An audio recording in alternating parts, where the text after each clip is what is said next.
What is good, Ninja? Ojo over here from Player Essence, and welcome to another Pete Nintendo Switch and gaming news video. Today, we have some awesome information for you guys, so let's go ahead and get right into it. So, the official Rainway YouTube account has posted their first official trailer talking about Rainway on pretty much all platforms at this point. If you check out the trailer, you can see the Nintendo Switch, the Xbox One, PC. You have those weird little basically like tablet devices with the controllers that you can attach onto there, pretty much just showing off the functionality of Rainway in terms of what it can do. Now, this was posted on January 10th, and I didn't talk about it because there was quite a bit of fake news going around. Somebody on Twitter, I forgot exactly who it was, and I wouldn't necessarily say it again just because he's probably already heard it. But yeah, somebody posted that they removed all of the mention of the Nintendo Switch on their website, and that was not the case at all. Rainway and everyone who's associated came out and said, no, we never did that. It's actually been the same. So they never removed any mention of the Nintendo Switch, and some websites picked this up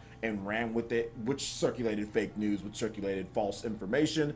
So therefore, I didn't want to necessarily talk about right then and there because then I knew everyone would just be talking about that. I wanted to give it a fair shot to kind of give it a clean slate. Now we know that that is completely 100% false. And not only that, you can see in the trailer right here that the Nintendo Switch is featured pretty prevalently, but there's no confirmation as of yet that Nintendo has approved or confirmed this for the Switch or anything, but they were confident enough to put it in their trailer when it comes to things. But one way or another, this thing is going to be on the Nintendo Switch, just because you just need a web browser, and there's already ways to access a web browser on the Nintendo Switch, and people are kind of looking into the system and tinkering with it. So even if it doesn't come officially as far as from them on the eShop, people will find a way to get it on there regardless, you know. So it's going to happen, and I think it's going to be really good. I think it's going to be really good when it does come, just because it gives you options, right? It lets you be able to play your PC games on your Nintendo Switch, on your smartphone or your tablet, on anything really. You can play your PC games on your Xbox One or your PS4. It streams to anything. The Rainway app is really cool,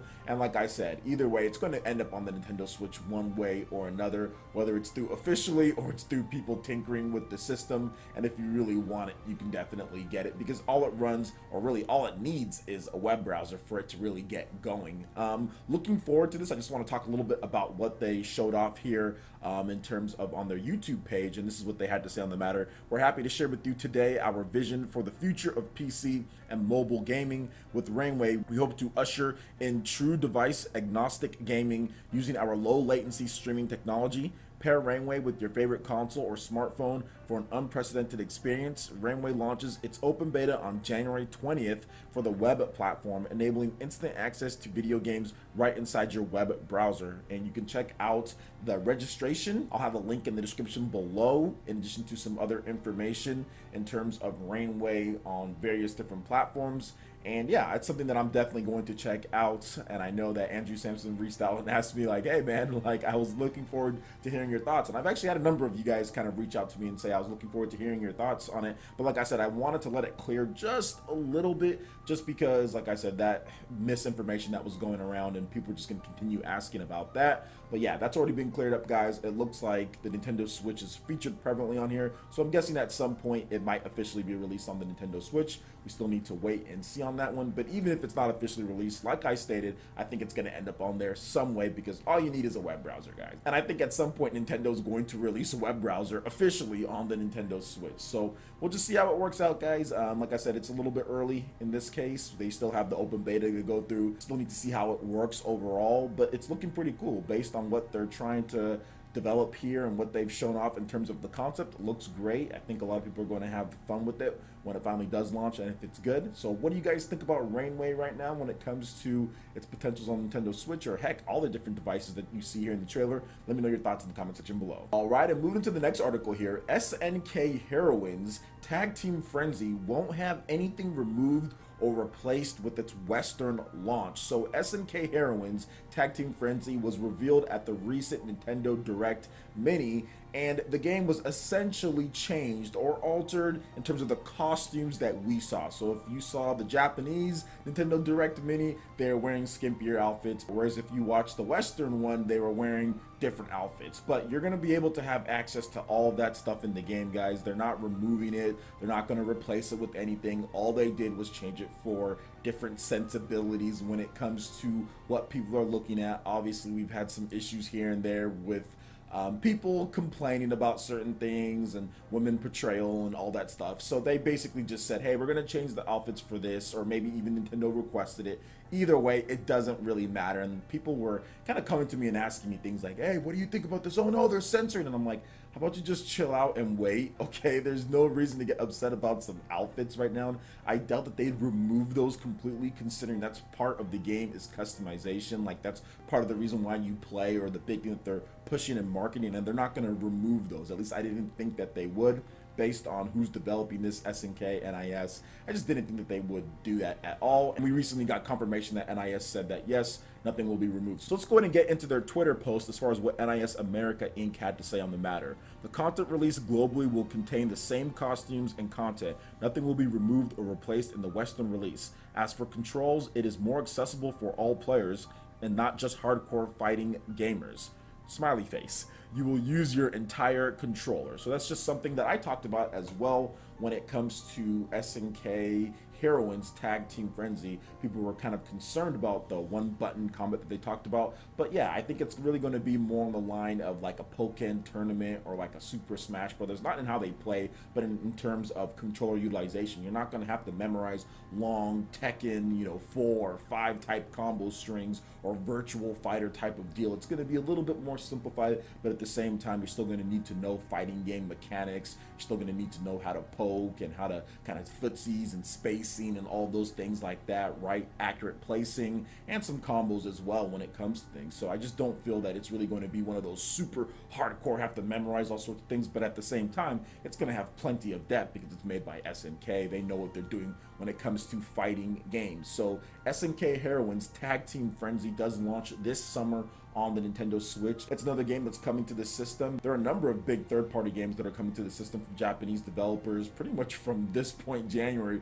all the way through the summer. Lost Spheres coming out pretty soon here, Dragon Quest Builders, SNK here. We also have Dark Souls that's coming, and just various other games as well. Ys VIII, Lacrimosa of Dana, that's also coming as well. So I'm looking forward to all these different Japanese games, these RPGs, fighting games. They're looking great. So what do you guys think about SNK Heroines Tag Team Frenzy on the Nintendo Switch? Let me know your thoughts in the comment section below. Alright, and moving on to the final article here, Nippon Ichi and Falcom explain how they worked a deal to bring Ys VIII Lacrimosa of Dana to the Nintendo Switch. And this is very interesting in terms of this article because you guys know how I've been roasting Falcom lately. So let's go ahead and get into this one here. So the following information comes from an interview with Falcom CEO Toshiro Kondo and Nippon Ichi CEO Soihei Nikawa. Shout outs to Go Nintendo for the bullet points of information here. Ys VIII Lacrimosa of Dana is playing in portable, TV, and tabletop modes. Nikawa believes the Nintendo Switch playstyles are the reason why the system is popular overseas.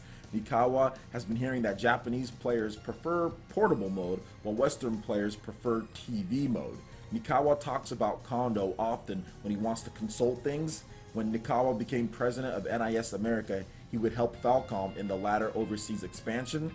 When NIS asked Falcom if the latter can bring one of their games to Nintendo Switch, they gave them Ys VIII. Falcom is not a very large company, and 80% of their staff are developers. They prefer to find a partner and let them handle overseas expansion plans.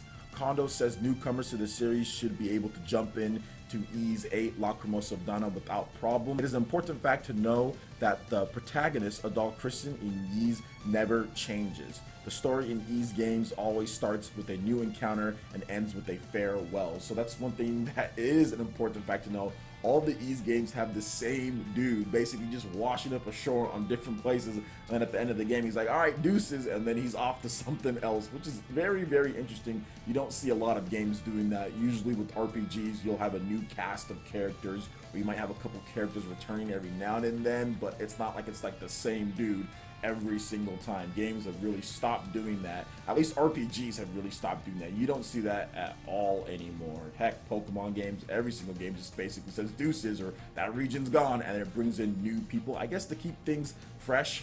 Final Fantasy is the biggest one from that. Every single Final Fantasy, for the most part, brand new characters, brand new setting, different areas, and things like that. So it's going to be interesting to play this one here, where it's kind of the roles are reversed a little bit. Kind of moving on to here, this is great. I think Ys VIII, Lacrimosa of Dana is a fantastic first Falcom game to have over to Nintendo Switch, and I think that it's going to ultimately help potentially get more Falcom games over. Everyone's looking at the Legend of Heroes. They want that series, but I don't think Falcom is interested at all in terms of themselves bringing it over. They're really focused on PlayStation 4 and really focused on just bringing their franchises there. So I do think eventually, especially if Ys VIII, Lacrimosa of Dana does well on the Nintendo Switch, I think we can see other Falcom games come over because, like Falcom just said, they need someone else for the expansion as far as overseas into different systems, since they're not a big company. And Kondo, the president of Falcom, is very meticulous and very kind of just like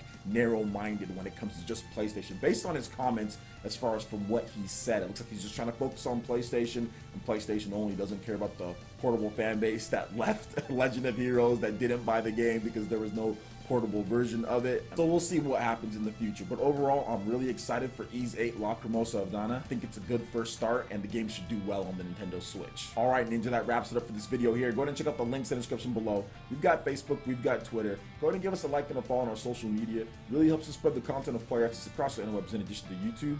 Also, make sure you check out our Patreon and YouTube live gaming page and consider supporting Player Essence. When you do so, it gets you access to all sorts of cool benefits, perks, rewards, and emotes via YouTube sponsorship. But check out the link in the description below and consider supporting Player Essence right here on YouTube.